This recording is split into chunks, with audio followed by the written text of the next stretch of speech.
মই যদি এজন এজনকে নাম ধৰিবলৈ যাওঁ হয়তো মোৰ বাবে মানৱ কল্যাণ ট্ৰাষ্টৰ ফালৰ পৰা কিশোৰজী দুৰ্গতিৰ নাখিনি দেৱী দুৰ্গা দেৱীৰ যিটো পূজা উৎসৱ কৰাৰ সমগ্ৰ ভাৰতবৰ্ষতে যিটো উলহ মালহ কৰাৰ যিটো পৰিৱেশ, আমাৰ অসমখনৰ ক্ষেত্ৰত কিছু এটা সুকীয়া পৰিৱেশ আকস্মিকভাৱে এটা সৃষ্টি হ'ল। কিয়নো আমাৰ হিয়াৰ আমঠু, আমাৰ বুকুৰ অতি অপোন মৰমৰ কণ্ঠশিল্পী জুবিন গাৰ্গৰ আকস্মিক বিয়োগত সমগ্ৰ অসমবাসী ৰাইজৰ লগতে তিনিচুকীয়াবাসী ৰাইজৰ আমি মৰ্মাহত হৈছোঁ। আৰু এই পূজা উৎসৱ আয়োজনৰ সময়তে বিভিন্ন পূজা সমিতিবিলাকেও জুবিন গাৰ্গৰ প্ৰতি শ্ৰদ্ধাঞ্জলি জ্ঞাপন কৰিবৰ কাৰণে শ্ৰদ্ধাঞ্জলি অনুষ্ঠান আয়োজন কৰিছে। আৰু তিনিচুকীয়াত বসবাস কৰা প্ৰতিটো জাতি জনগোষ্ঠী ভাষাভাষী ধৰ্মাৱলম্বী ৰাইজেই আমি জুবিন গাৰ্গৰ প্ৰতি অন্তিম শ্ৰদ্ধা জ্ঞাপন কৰিছে। গতিকে জুবিন গাৰ্গ যদিও পাৰ্থিৱভাৱে আমাৰ মাজত বৰ্তমান নাই, কিন্তু জুবিন গাৰ্গ সদায় প্ৰতিগৰাকী অসমীয়া ৰাইজৰ মাজত, অসমবাসী ৰাইজৰ মাজত থাকিব জীয়াই।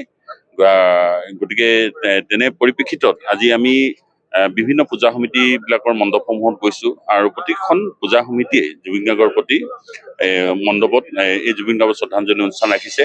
আৰু বৈদিক নীতি নিয়ম মতে যিটো দেৱী দুৰ্গা দেৱীৰ যিটো পূজাৰ যিটো নীতি নিয়ম, এই নিয়ম নিশ্চয় পালন কৰিছে, কিন্তু তাৰ মাজতো যেন কিবা এটা নাই, প্ৰতিগৰাকী ৰাইজৰ মাজতে এইটো আমি দেখিবলৈ আমি পাইছোঁ, পৰিলক্ষিত হৈছে।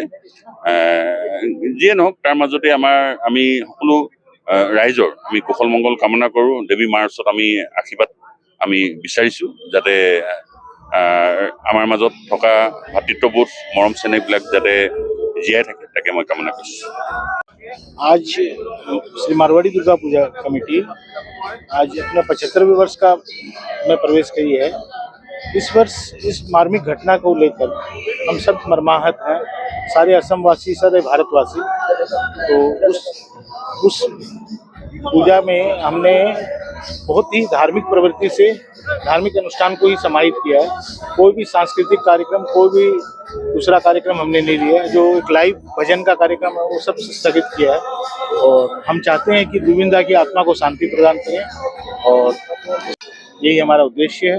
और हम सभी का धन्यवाद करते हैं कि सब बड़ी संख्या में आकर उनको श्रद्धांजलि दिए। और आगे माँ दुर्गा से यही प्रार्थना कि उनकी आत्मा को सद्गति प्रदान करे, भगवान उनको अपने चरणों पर स्थान दे। और हमने बहुत एक अमूल्य रत्न खोया है, उसकी भरपाई कभी नहीं हो सकती। और कमेटी की तरफ से उनकी आत्मा के लिए हम बहुत बहुत प्रार्थना करते हैं कि उनको बहुत अच्छी जगह स्थान मिले, और असम में और उनकी तरह ही और कोई एक हीरा उत्पन्न हो, ये माँ दुर्गा से प्रार्थना है।